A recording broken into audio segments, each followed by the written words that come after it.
C'est l'histoire de 1000 idées. Coucou, c'est moi Milidée. Aujourd'hui, on part pour un voyage un peu spécial à dos de licorne sur les traces du Père Noël. Car oui, mauvaise nouvelle, le Père Noël a disparu. Mais heureusement, la lutine Charlotte est là et elle va partir à sa recherche. Mais arrivera-t-elle à le retrouver ? Mystère. Si tu veux le savoir, écoute cette histoire. Quand les lutins et les lutines du Père Noël se sont réveillés ce matin, ils ont d'abord bâillé. Ils se sont étirés.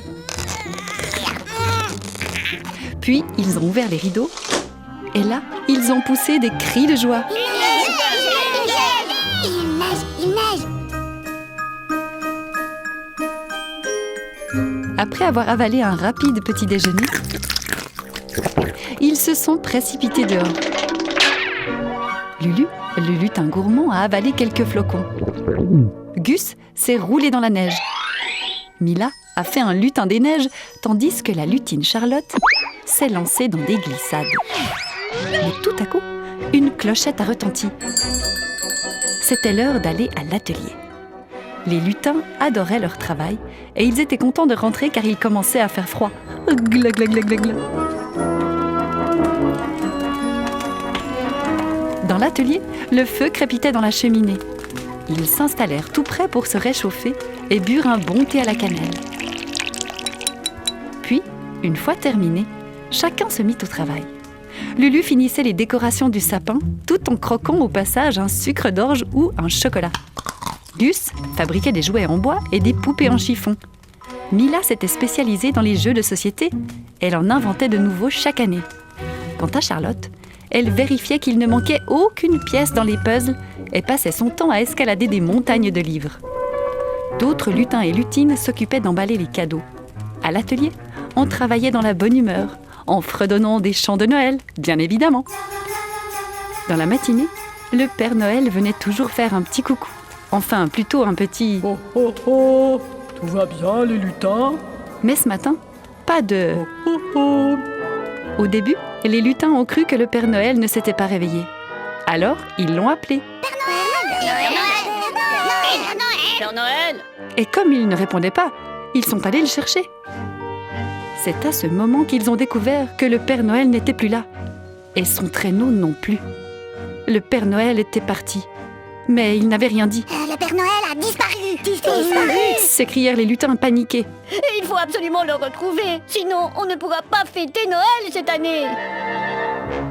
Pas de panique. Déclara alors la lutine Charlotte. Continue à travailler et à fabriquer des cadeaux. Moi, je me charge de retrouver le Père Noël. Et je ferai le tour du monde s'il le faut. Comme le Père Noël était parti avec les reines, Charlotte monta sur une licorne des neiges. C'était l'idéal pour se déplacer, car la licorne des neiges était capable de voler et de galoper sur des kilomètres à la vitesse d'un TGV. Le problème, c'était de savoir par où commencer les recherches. Où le Père Noël avait-il bien pu aller ? La lutine enleva son bonnet pour écouter les bruits du monde.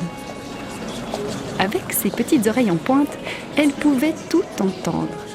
Et c'est comme ça qu'elle découvrit que des journalistes parlaient du Père Noël à la tour de la télévision à Genève. Costume d'un rouge éclatant et barbe blanche impeccable, le Père Noël profite des derniers jours avant sa tournée pour rencontrer des enfants. Ni une ni deux, elle mit le cap sur la ville. Évidemment, elle ne pouvait pas pénétrer dans la tour de la télé avec sa licorne. Alors, elle la laissa dans un petit coin en lui donnant un peu de guimauve à la rose pour patienter.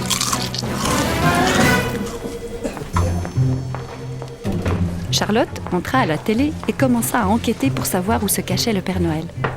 « Il était là tout à l'heure », raconta la maquilleuse. « Je lui ai mis une crème bonne mine car il avait l'air fatigué. » « Alors moi je l'ai filmé, mais je peux vous montrer les images si vous voulez. » proposa le caméraman. Tout cela est très bien. Déclara Charlotte. Mais il est où maintenant?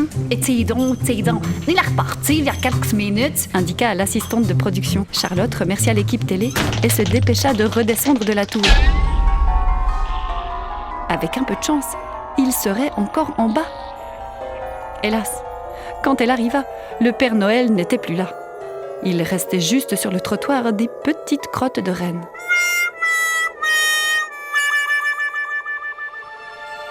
Et dans le ciel, haut, très haut, elle aperçut un point noir. Vite, elle remonta sur sa licorne et allait démarrer quand un journaliste reporter image l'arrêta. Attendez, je sais où le Père Noël est allé. Il avait envie de respirer le bon air des montagnes. Alors, je lui ai donné l'adresse de mon cousin. Il est berger et habite un chalet perdu dans la montagne. Je vous accompagne si vous voulez. Je connais le chemin et comme ça, je dirai bonjour à mon cousin. D'habitude, j'y vais en train, mais si je peux voyager avec vous en licorne des neiges, ça me plairait bien. Le journaliste reporter image s'installa donc derrière Charlotte et la licorne décolla.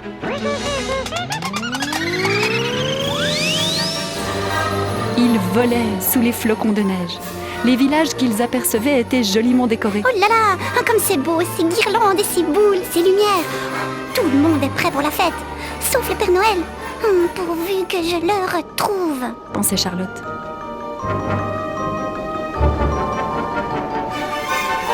Le journaliste reporter image lui tapota dans le dos. Ils étaient arrivés. Le chalet était juste là. Ils descendirent. Aussitôt, Charlotte remarqua les empreintes des grosses bottes du Père Noël. Vite, il est là, je ne veux pas le rater, s'écria la lutine. Elle entra avec le journaliste dans le chalet. Père Noël, vous êtes là? Hélas, le Père Noël était reparti. Heureusement, Charlotte ne se décourageait pas facilement. Je l'ai raté cette fois-ci, mais je finirai bien par le retrouver. En attendant, je vais me réchauffer dans la bergerie. Et c'est ainsi que la lutine s'endormit bien au chaud au milieu des moutons et des brebis, bercés par leur doux bêlement.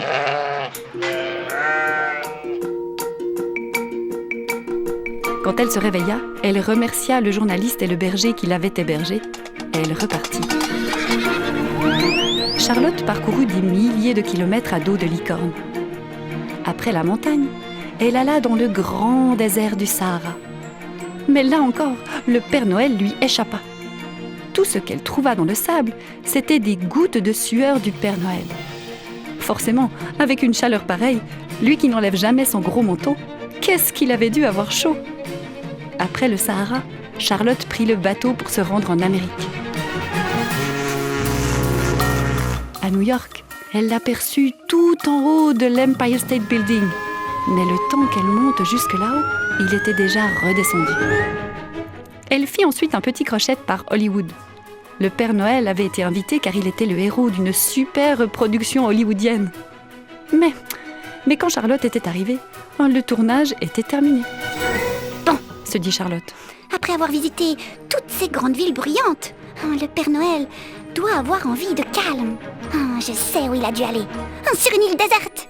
Il doit se reposer à l'ombre des palmiers. La lutine débarqua sur l'île et en fit le tour. Le Père Noël était bien passé par ici. Charlotte reconnut les traces du traîneau et trouva aussi quelques grelots que les rennes avaient dû perdre en se roulant dans le sable. Mais pfut, l'équipage était reparti.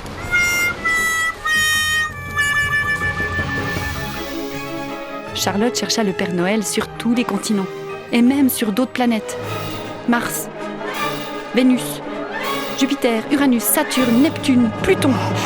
La licorne de Charlotte commençait à fatiguer. Elle avait envie de rentrer.